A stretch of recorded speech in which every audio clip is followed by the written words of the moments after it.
오늘 말씀은 예레미야 46장부터 51장 사이에서 이어지고 있는 예레미야의 열방 심판 중에서 두 번째 말씀입니다. 예레미야가 2장부터 45장까지는 유다에 대한 심판을 기록하고 있습니다. 하지만 46장부터는 유다를 둘러싸고 있는 여러 이방 나라들에 대한 심판을 기록합니다.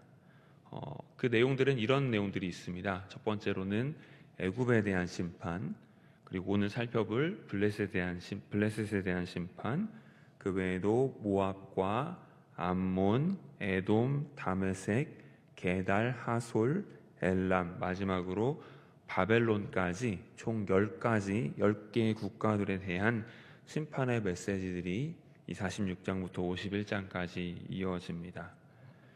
이런 이방 나라들에 대한 심판의 메시지를 예레미야가 담아낸 이유가 뭘까요? 무엇보다도 이런 심판의 메시지들은 하나님이 여전히 유다를 사랑하시고 그리고 유다를 아끼신다는 증거입니다. 비록 이미 유다에 대한 심판이 45장까지 많이 선포되었지만 유다에 대한 구원의 말씀도 함께 선포되었습니다. 그러는 중에 유다를 괴롭히던 열방에 대한 말씀의 선포는 곧 유다를 다시 구원하시고자 하는 그런 하나님의 계획과 무관하지가 않습니다. 지난주 토요일에 우리가 담임 목사님을 통해서 첫 번째 열방이었던 애굽에 대한 심판의 메시지를 살펴봤습니다. 애굽같이 큰 나라도, 세상에 큰 어떤 위대한 것도 여러분 우리를 지켜줄 수가 없습니다. 우리가 그것들이 뭔가 대단한 것들을 소유하고 있고 그런 것들을 가지고 있으면 그것이 우리를 마치 지켜줄 것처럼 착각하지만 사실 많이 겪어보셔서 아실 것입니다. 그런 것들이 우리의 건강을 지켜주지 않고 우리 자녀들을 지켜주지 않고 많은 소유와 많은 물질들이 우리의 영혼을 지켜주지 않는다라는 것을 여러분 많이 경험하셨을 줄로 압니다. 이제 오늘 말씀에서는 블레셋에 관한 하나님의 말씀이 나타나고 있습니다. 우리 1절 말씀을 한번 같이 읽어보겠습니다. 바로가 가사를 치기 전에 블레셋 사람에 대하여 선지자 예레미야에게 임한 여호와의 말씀이라. 아멘. 이 블레셋은 이스라엘 당시 지중해 연안을 따라 있었던 국가입니다. 그런데 그 1절의 가사라고 하는 이 지명은 오늘날 전쟁이 일어나고 있는 팔레스타인의 남부 지방에 위치하고 있는 바로 그 가자 지구를 뜻합니다. 이곳은 이제 남쪽에 있었던 애굽과 이집트와 인접한 지역이죠. 오늘날도 마찬가지로 그곳의 국경을 이루고 있고요. 그래서 애굽이 만약에 이 팔레스타인을 침공에 들어가려면 가장 먼저 거쳐가야 하는 곳이 바로 이 가사입니다. 그런데 1절에서 바로가 가사를 치기 전에 예레미야에게 임한 말씀이라 라고 하면서 이 말씀이 선포된 때의 시간적인 배경을 설명해 주고 있습니다. 이 시간적인 배경을 왜 설명해 주고 있는지에 대해서 2절에서 드러납니다. 2절 말씀에 보시면 여호와께서 이와 같이 말씀하시되 라고 하는데요, 그 뒤에 이제 따옴표를 치시면 7절까지의 내용이 여호와께서 하신 말씀의 전체 내용입니다. 뭐라고 말씀하십니까? 2절 후반부에 보시면 이렇게 말씀하고 있습니다. 보라, 물이 북쪽에서 일어나 물결치는 시내를 이루어 그 땅과 그 중에 있는 모든 것과 그 성읍과 거기에 사는 자들을 휩쓸리니. 물이 어느 쪽에서 내려온다고 하고 있습니까? 북쪽에서 내려온다고 이야기하고 있습니다. 이 북쪽에서 내려오는 그 물은 바벨론 제국을 뜻하는 겁니다. 북쪽에서 일어나서 밀고 내려와서 블레셋을 멸망시킬 것이다 라고 하는 것이 2절 후반절의 내용입니다. 그런데 그 얘기를 바로가 가사를 치기 전에 라고 하는 어떤 구체적인 시점을 언급하면서 이 말씀을 시작하고 있습니다.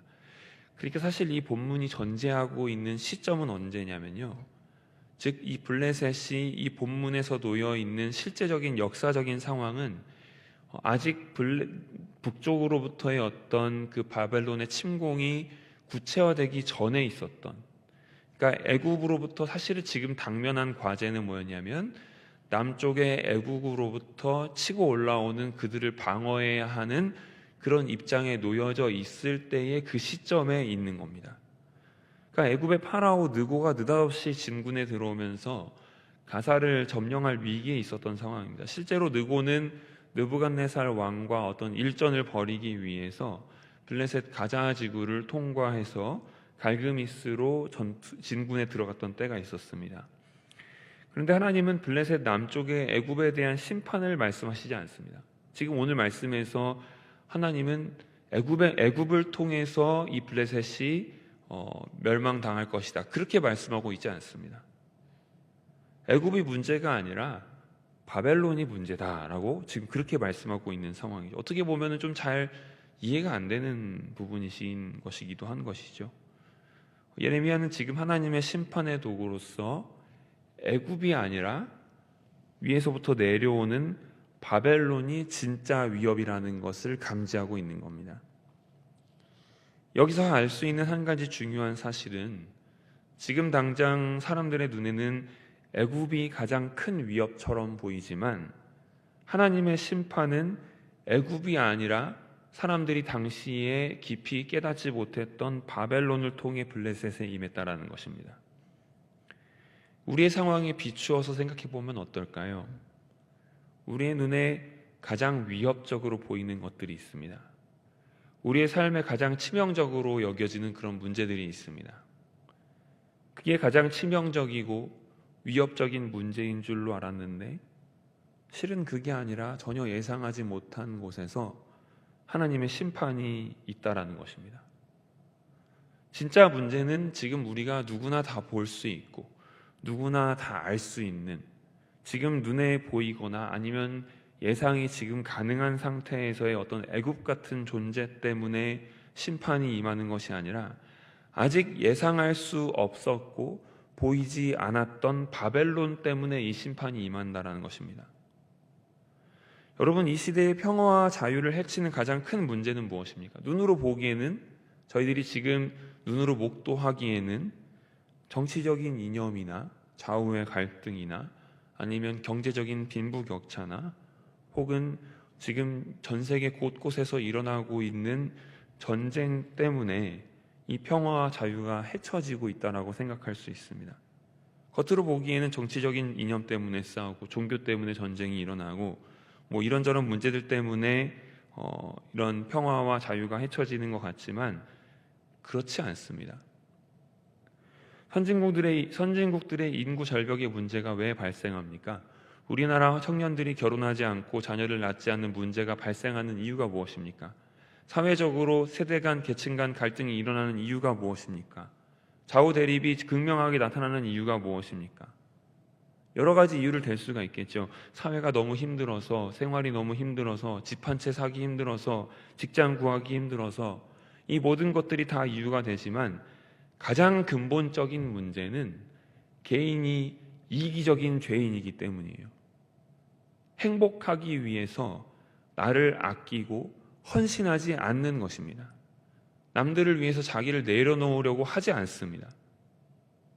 내 비싼 이 헌신을 함부로 남에게 주고 싶지 않아서, 그래서 아무도 헌신하려고 하지 않고 아무도 사랑하려고 하지 않고 새로운 영적인 생명을 낳는 것에 대해서 무관심한 것입니다.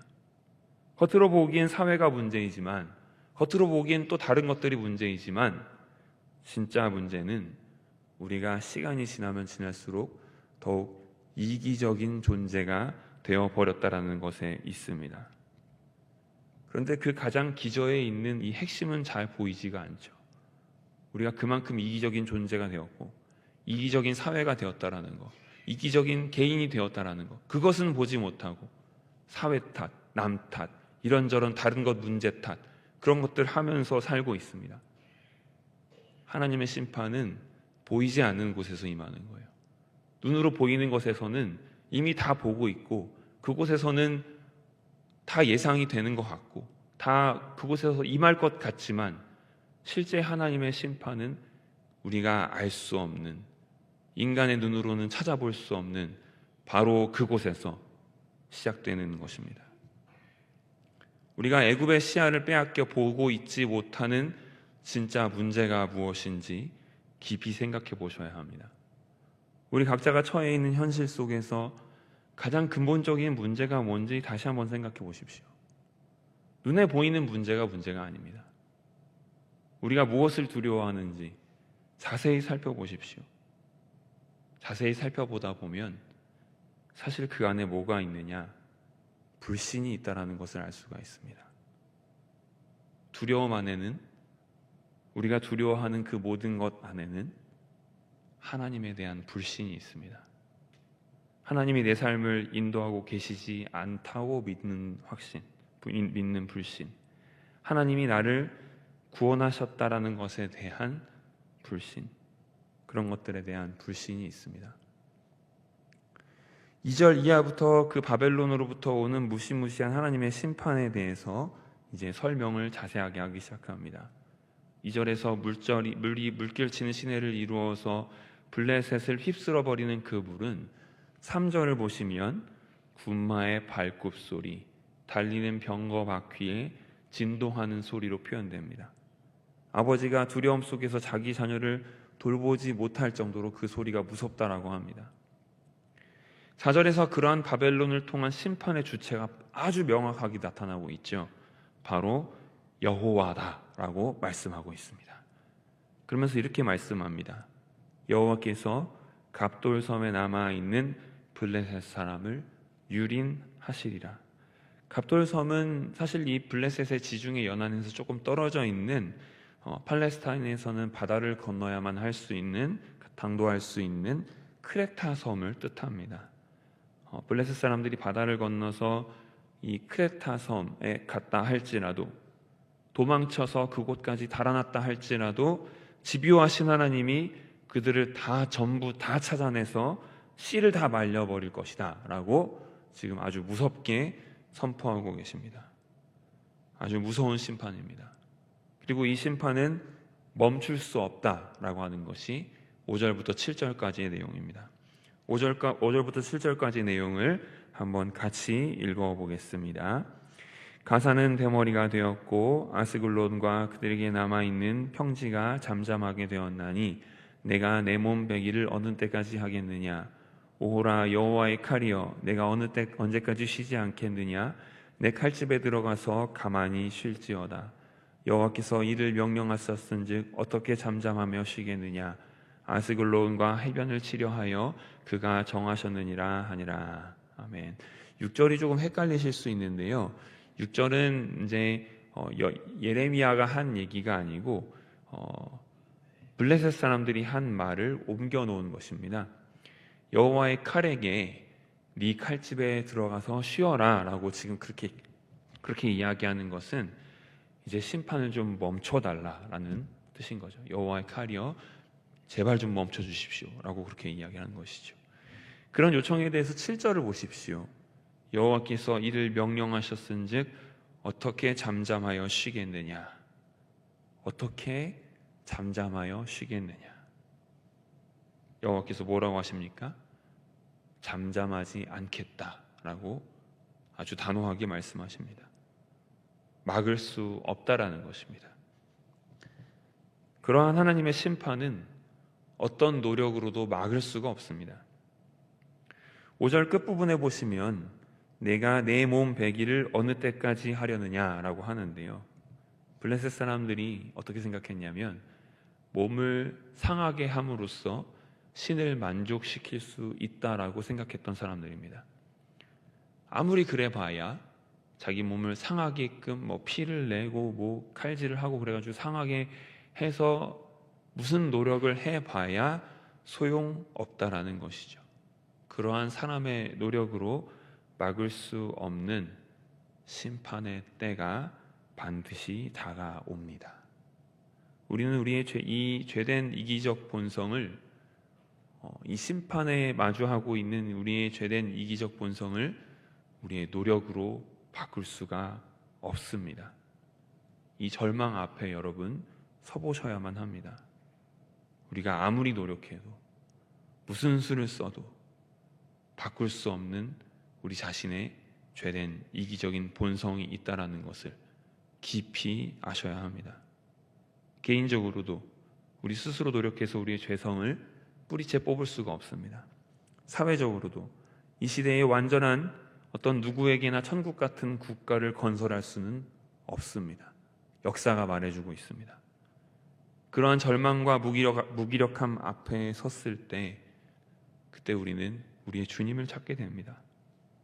우리가 구원을 얻을 수 있는 오직 유일한 길, 오직 한 길, 예수 그리스도 뿐이기 때문입니다. 말씀을 정리합니다. 첫 번째로 애굽에 가려져 보이지 않는 더 무서운 심판이 있다라는 사실을 직시하십시오. 우리를 둘러싸고 있는 큰 문제들이 너무 커 보여서 지금 당장은 보이지 않지만 그 이면에 드리워져 있는 가장 치명적인 우리 영혼의 실존적인 문제가 있다라는 사실을 기억하십시오.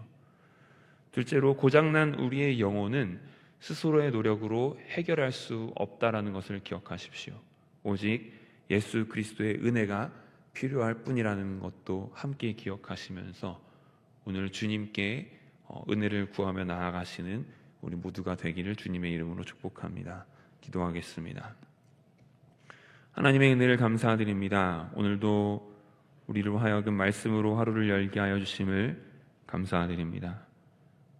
아버지, 우리의 영혼의 눈이 가려져 있음을 주님 고백합니다. 정말 중요한 문제들은 보이지 않고 겉에 보이는 문제들 속에서 두려움에 떨며 주님을 신뢰하지 않는 저희들의 연약함을 주님 용서하여 주시옵소서. 저희들은 그렇지만 아무리 노력해도 우리 문제를 스스로 해결할 수가 없습니다. 우리의 눈은 가리워져 있어서 성령께서 우리의 눈을 열어주시지 않으면 우리의 연약한 영혼의 어떤 빈궁함을 알아볼 수 있는 능력도 없고 하나님께서 도와주시지 않으면 우리의 능력을, 우리의 어떤 문제들을 해결할 수가 없습니다. 주님, 은혜가 필요합니다. 주님, 오늘 하루 동안 우리 가운데 은혜로 함께하여 주시옵시고 하나님 말씀 가운데 붙들림 바 되어서 그리스도의 은혜 안에 거하는 하루를 보낼 수 있도록 인도하여 주시옵소서. 저희 교회가 중요한 연말을 마주하고 지내고 있습니다. 어제 다 끝내지 못한 정책당회가 오늘까지도 이어집니다. 하나님께서 함께하여 주셔서 이 정책당회를 통하여 우리 교회가 바람직한 길로 인도함 받을 수 있도록 도와주시옵시고 성령님의 인도하심으로 모든 리더들을 주님 붙잡아 주시어서 모든 장로님들과 담임 목사님을 비롯하여 모든 장로님들과 교육자들을 붙잡아 주셔서 하나님의 인도하심에 따라 우리 교회를 운영해 나갈 수 있도록 인도하여 주시옵소서. 담임 목사님을 위해 기도드립니다. 담임 목사님의 사역을 힘있게 하여 주시옵시고 사랑과 섬김으로 섬세함으로 교우를 섬기시고 신방하시는 모든 사역들 속에서 우리 교우들이 힘을 얻게 하여 주시옵시고 주의 말씀을 깊이 깨닫게 하여 주시옵시고 하나님을 사랑하게 되는 놀라운 역사가 있게 하여 주시옵소서. 목사님과 사모님의 건강을 붙들어 주시옵시고 그 가정 안에 평강이 흘러넘치게 하여 주시옵소서. 오늘도 드린 예물 가운데 주님 함께 하여 주시옵소서. 드리는 정성과 또 하나님 앞에 감사함으로 올려드린 이 예물 가운데 주님 또 그 기도 제목 가운데 하나님 함께 하여 주시옵시고 선하신 하나님, 이 기도 제목이 그 드린 예물의 개인뿐만 아니라 또 모든 교회 위에 주님 이루어지게 하여 주시옵소서. 예수 그리스도 이름으로 기도드립니다. 아멘.